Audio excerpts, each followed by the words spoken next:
ஆண்டவரும் இரட்சகருமாகிய இயேசு கிறிஸ்துவின் இனிய நாமத்தில் உங்கள் யாவருக்கும் அன்பின் வாழ்த்துக்களை தெரிவித்துக் கொள்கிறேன். அருமையான தேவ பிள்ளைகளே, நியூ டே நியூ ஹோப், புதிய நாள் புதிய நம்பிக்கை தின தியானத்தின் மூலமாய் இந்த நாளில் கூட உங்களை சந்திப்பதில் நான் மிகுந்த மகிழ்ச்சி அடைகிறேன். அல்லேலூயா.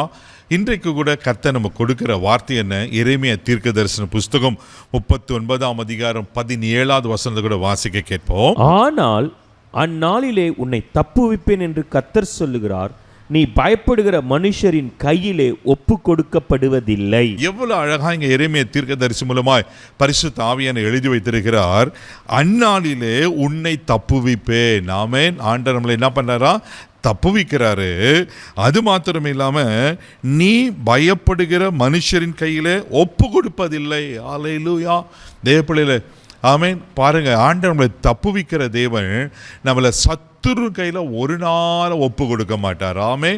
அல்லேலூயா. தேவப்பிள்ளையில ஒருவேளை என்ன காரியத்தில் நீங்கள் பயந்து போயிருக்கிறீங்க, எந்த விதமான சத்துருங்களுக்கு விரோதமாய் போராடி கொண்டிருக்கிறா, ஒருவேளை தேவப்பிள்ளைகளை வேலை செய்கிற இடத்துல, ஒருவேளை உங்கள் வீட்டுக்கிட்ட எப்படியாப்பட்ட சூழ்நிலையில் நீங்கள் சரீரத்தில் வியாதியினால் ஒரு சத்துரு போராடி கொண்டிருக்கானா, பயப்படாதீங்க. ஆண்டவர் சொல்றாரு, சத்துரு கையில் ஒப்பு கொடுப்பதில்லை. அல்லேலூயா. ஆண்டவர் நம்மை தப்புவிக்கிற தேவனாக இருக்கிறார். எல்லா தீங்குக்கும் அவர் நம்மளை தப்புவிக்க ஆண்டவர் உண்மையில் அவர் இருக்கிறார். 1 சாமுவேல் புஸ்தகம் 23ஆம் அதிகாரம் 4வது வசனத்தை கூட நீங்க வாசிப்பீங்கன்னா அங்க ஒரு அழகான சம்பவம் சொல்லப்பட்டிருக்கும். வாசிக்க கேட்போம். அப்பொழுது தாவீது திரும்ப கர்த்தரிடத்தில் விசாரித்த போது கர்த்தர் அவனுக்கு உத்தரமாக, நீ எழும்பி கேக்கிலாவுக்கு போ, நான் பெலிஸ்தியரை உன் கையில் ஒப்பு கொடுப்பேன் என்றார். அல்லேலூயா. பாருங்க, இங்க தாவீது ஆண்டவர் காரியத்தை விசாரிக்கிறார். நீங்க முதல் 2 வசனங்களை வாசிப்பீங்கன்னா, பெலிஸ்தியர் கேக்கிலாவில் வந்து களஞ்சியங்கள் எல்லாம் கொள்ளையிட்டு போயிடுறாங்க. இது தாவீதுக்கு தெரிந்த உடனே தாவீது நான் போய் ஆண்டவரத்துல போயிட்டு விசாரிக்கிறார், ஆண்டவரே நான் பெலிஸ்தியரை முறியடிக்க போலாமா வேணாவா அப்படின்னு சொல்லிட்டு. அப்போதான் ஆண்டவர் சொல்றாரு, நீ போலாம், பெலிஸ்தியரை உன் கையில் நான் ஒப்பு கொடுப்பேன் என்று. அதே போல் தாவீது போய் அந்த மனுஷரை மேற்கொண்டு பெலிஸ்தியரை தாவீதின் கையில் ஒப்பு கொடுக்கிறத பார்க்குறோம். இங்கே இன்னொரு சம்பவம் நடக்கும். தாவீது கேக்கிலாவுக்கு வந்திருக்கிறார் என்று அறிந்த உடனே சவுல் என்ன செய்யறனாக்கா, தாவீதுக்கு விரோதமாக எழும்பி தாவீதை எப்படியாவது பிடிக்கணும்னு நினைக்கிறார். ஆனால் நடக்கிறது என்ன தெரியுமா? அதே 1 சாமுவேல் புஸ்தகம் 23:14ஆம் வசனத்தை கூட நம்ம வாசிக்க கேட்போம். தாவீது வனாந்தரத்தில் உள்ள அரணான ஸ்தலங்களில் தங்கி சீப்பென்னும் வனாந்தரத்தில் இருக்கிற ஒரு மலையின் மேல் தரித்திருந்தான்.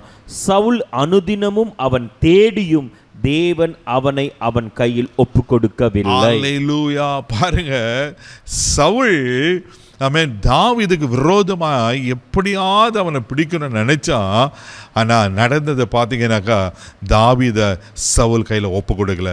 இங்கே நம்ம பார்க்குறோம், நீங்கள் 5வது வசனத்தில் வாசிங்கன்னா, அப்படியே தாவீது தன் மனுஷரை கூட்டிக் கொண்டு கேக்கிலாவுக்கு போய் பெலிஸ்தியரோடு யுத்தம் பண்ணி அவர்களில் அநேகம் பேரை வெட்டி அவர்கள் ஆடு மாடுகளை ஓட்டி கொண்டு போனான். இவ்விதமாக கேக்கிலாவின் குடிகளை ரட்சித்தான். இங்கே தாவீதுக்கு கர்த்தர் பெலிஸ்தியரை அவன் கையில் ஒப்பு கொடுக்கிறார்.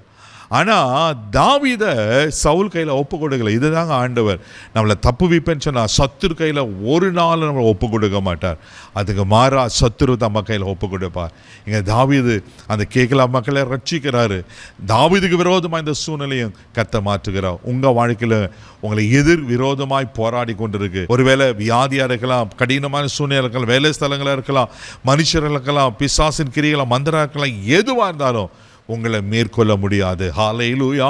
உங்களை பாதுகாக்கிற, உங்களை தப்புவிக்கிற ஒரு தேவன் இருக்கிறார். ஆனால் தைரியமாக போங்க, ஆண்டவர் உங்களை சத்துரு கையில் ஒப்பு கொடுக்க மாட்டார். கண்களை மூடி நம்ம ஜெபிக்கலாம். அன்பு தகப்பனே, உமக்கு நன்றி சொல்லி உமை துதிக்கிறோம், உமை ஸ்தோத்திரிக்கிறோம். ஆண்டவரே, அன்னைக்கு பெலிஸ்தியரை ஆண்டவரே தாவீது கையில் ஒப்பு கொடுத்து, ஆண்டவரே பெலிஸ்தியர் கொள்ளையிட்டதெல்லாம் நீங்கள் திரும்ப ஆண்டவர் தாவீதுக்கு கொடுத்தது போல, அந்த கேக்கெல்லாம் மக்களை ரட்சித்தது போல, ஆண்டவரே இவர்களுக்கு விரோதமாய் போராடுகிற எல்லா எதிர்வல்லமைகள் இயேசுவின் நாமத்தில் செயலற்று போக முடியாது நான் ஜெபிக்கிறேன்ப்பா.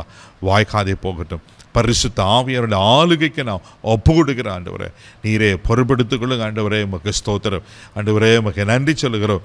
தாவீதை சவுல் கையில் ஒப்பு கொடுக்காது போல, ஆண்டவரே இவர்களையும் சத்துரு கையில் ஒப்பு கொடுக்க மாட்டேங்க. காய் ஸ்தோத்திரம். உங்கள் கிருபையில கரத்தில் நாங்கள் தாழ்த்தி ஒப்பு கொடுக்கிறோம். இந்த நாள் முழுதுமாக கிருபையில கரத்தில் ஒப்பு கொடுக்கிறோம். பாதுகாத்துக்கிறோம், ஆசீர்வதியும். இயேசுவின் மூலம் ஜெபங்களும் பிதாவே, ஆமென். அவருங்க சத்துரு கையில் ஒப்பு கொடுக்க மாட்டார். தைரியமாக போங்க. God bless you.